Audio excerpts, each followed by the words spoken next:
श्रीमद्भगवद्गीता अध्याय 5 गुरूंना वंदन। गणगणात बोते गजानन महाराज की जय।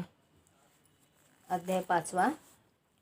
अर्जुन म्हणाला, हे कृष्णा, तुम्ही कर्मे टाकण्याची आणि फिरून कर्मयोगाची प्रशंसा करता, तेव्हा या दोहोंपैकी माझ्यासाठी अगदी निश्चित कल्याणकारक जे एक साधन असेल ते सांगा. भगवान म्हणाले, कर्मसन्यास आणि कर्मयोग हे दोन्हीही परमकल्याण करणारेच आहेत, परंतु त्या दोहोतही संन्यासाहून कर्मयोग साधण्यास सोपा असल्याने श्रेष्ठ आहे. हे अर्जुना, जो पुरुष कोणाचा द्वेष करीत नाही आणि कशाची अपेक्षा करीत नाही, तो कर्मयोगी नेहमीच संन्यासी समजावा.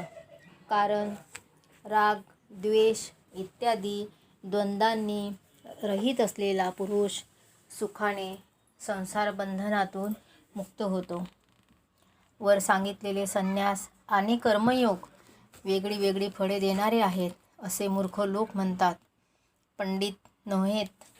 कारण दोहोंपैकी एकाचे ठिकाणी सुद्धा उत्तम प्रकारे स्थित असलेला पुरुष दोहोंचे फलस्वरूप असलेल्या परमात्म्याला प्राप्त होतो. ज्ञानयोगांना जे परमधाम प्राप्त होते तेच कर्मयोगांनाही प्राप्त होते. म्हणून जो मनुष्य ज्ञानयोग आणि कर्मयोग या फळांच्या दृष्टीने एकच आहेत असे पाहतो, तोच खरा अर्थाने पाहतो.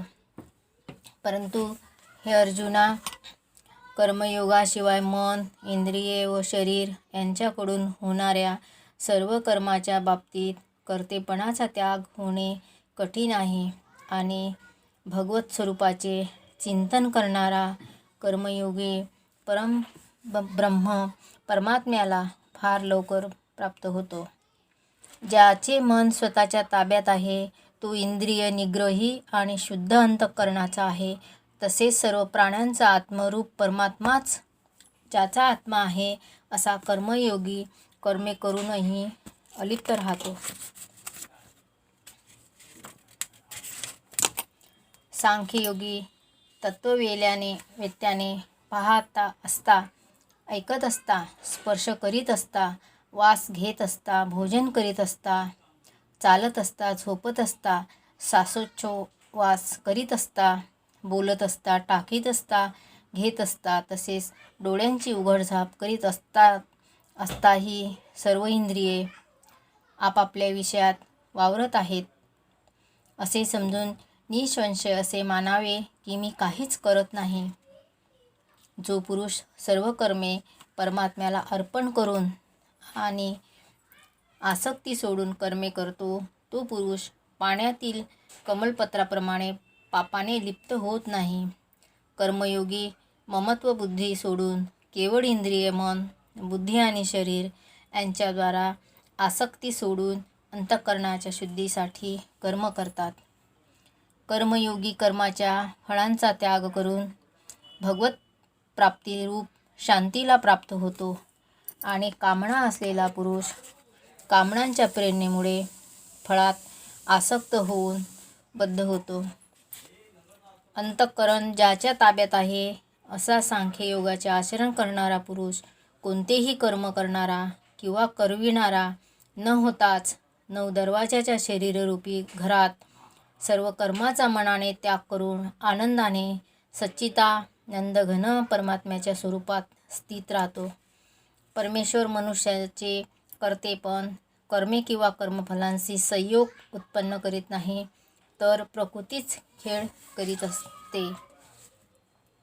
सर्वव्यापी परमेश्वर कोणाचेही पापकर्म किंवा पुण्यकर्म स्वतःकडे घेत नाही, परंतु अज्ञानाने ज्ञान झाकलेले आहे, त्यामुळे सर्व अज्ञानी लोक मोहित होतात. परंतु ज्यांचे ते अज्ञान परमात्म ज्ञानाने नाहीसे झाले आहे, त्यांचे ते ज्ञान सूर्याप्रमाणे सच्चिदानंद घन परमात्म्याला प्रकाशित करते. ज्यांचे मन व बुद्धी तद्रूप झालेली आहे आणि सच्चिदानंद घन परमात्म्यातच ज्यांचे नित्य ऐक्य झाले, आहे असे ईश्वरपरायण पुरुष ज्ञानाने पापरहित होऊन परमगतीला प्राप्त होतात. ते ज्ञानी पुरुष विद्या व विनय यांनी युक्त असलेला ब्राह्मण गाय, हत्ती, कुत्रा आणि चांडाळ या सर्वांना समदृष्टीनेच पाहतात. ज्यांचे मन समभावात स्थिर झाले त्यांनी या जन्मीत संपूर्ण संसार जिंकला. कारण सच्चिदानंद घन परमात्मा निर्दोष आणि सम आहे. म्हणून हे सच्चिदानंद घन परमात्म्यातच स्थिर असतात. जो पुरुष प्रिय वस्तू मिळाली असता आनंदित होत नाही आणि अप्रिय वस्तू प्राप्त झाली असता उद्विग्न होत नाही, तो स्थिर बुद्धी असलेला संशयरहित ब्रह्मवेत्ता पुरुष सच्चिदानंद घन परब्रह्म परमात्म्यात ऐक्यभावाने नित्य स्थित असतो. ज्याच्या अंतःकरणाला बाहेरील विषयाची आसक्ती नसते असा साधक आत्म्यात असलेल्या ध्यानामुळे मिळणाऱ्या सात्विक आनंदाला प्राप्त होतो. त्यानंतर तो सच्चिदानंद घन परब्रह्म परमात्म्याच्या ध्यानरूप योगात ऐक्यभावाने स्थिती असलेला पुरुष अक्षय आनंदाचा अनुभव घेतो.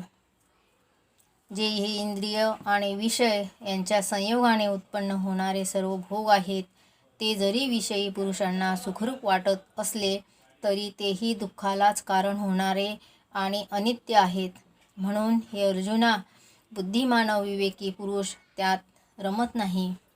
जो साधक या मनुष्य शरीरात शरीर पडण्याआधीच काम क्रोधामुळे उत्पन्न झालेला आवेग सहन करण्यास समर्थ होतो, तोच योगी होय व तोच सुखी होय. जो पुरुष अंतरात्म्यातच सुखी, आत्म्यातच रमणारा आणि आत्म्यातच ज्ञान मिळालेला असतो, तो सच्चिदानंद घन परब्रह्म परमात्म्यासह ऐक्यभावाला प्राप्त झालेला सांख्ययोगी शांत ब्रह्माला प्राप्त होतो. ज्यांचे सर्व पाप नष्ट झाले आहे, ज्यांचे सर्व संशय ज्ञानामुळे फिटले आहेत, जे प्राणीमात्राच्या कल्याणात तत्पर आहेत आणि ज्यांचे जिंकलेले मन निश्चलपणे परमात्म्यात स्थिर असते, ते ब्रह्मवेते शांत ब्रह्माला प्राप्त होतात. काम क्रोध मावळलेले, मन जिंकलेले, परमात्म्याचा साक्षात्कार करून घेतलेले जे ज्ञानी पुरुष असतात त्यांना सर्व बाजूंनी शांत परब्रह्म परमात्माच पूर्ण असतो. बाहेरच्या विषय भोगांचे चिंतन न करता ते बाहेरच ठेवून दृष्टी भुवयांच्या मध्यभागी स्थिर करून तसेच नाकातून वाहणारे प्राण व अपान सम करून ज्याने इंद्रिय व मन व बुद्धी जिंकली असा मोक्षतत्पर मुनी इच्छा, भय आणि क्रोध यांनी रहित झाला की तो सदोदित मुक्तच असतो. माझा भक्त मला सर्व यज्ञ आणि तपांचा भोक्ता, सर्व लोकांच्या ईश्वरांचाही ईश्वर, प्राणीमात्रांचा सुहृद अर्थात स्वार्थरहित, दयाळू आणि प्रेमी असे तत्वता समजून शांतीला प्राप्त होतो. इथे 5वा अध्याय समाप्त होतो.